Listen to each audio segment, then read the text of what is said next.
అరవింద సమేత తరువాత ఎన్టీఆర్ మరో స్టార్ రామ్ చరణ్తో కలిసి త్రిబుల్ ఆర్ మూవీ చేశాడు. వరుస హిట్స్తో జోష్ మీదున్న ఎన్టీఆర్ నుంచి త్రిబుల్ ఆర్ తర్వాత వచ్చిన 2.5 ఏళ్లకు దేవరా వచ్చింది.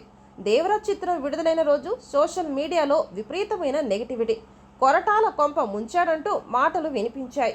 అసలు దేవరా ఈ టాక్తో ఆడడం కష్టమే, కలెక్షన్లు రావు అని మాట్లాడేశారు. కట్ చేస్తే రెండో రోజుకు దేవరాపై ఉన్న నెగిటివిటీ స్థానంలో పాజిటివ్ టాక్ స్టార్ట్ అయింది. నార్త్లో అయితే దేవరా పూర్ ఓపెనింగ్స్తో స్టార్ట్ అయింది. కానీ రెండో రోజు నుంచే దేవరాకు కలెక్షన్స్ మొదలుపోయాయి. దేవరా చూసిన ఇండస్ట్రీ పీపుల్ ఎవరు దేవరాపై ఒక్క ట్వీట్ వేయలేదు.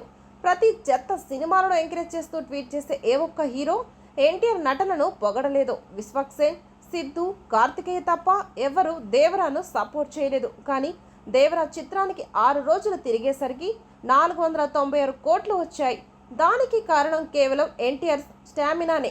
డివైడ్ టాక్తో దేవరాకు ఆరెంజ్ కలెక్షన్స్ రావడానికి ఎన్టీఆర్ మాత్రమే కారణం.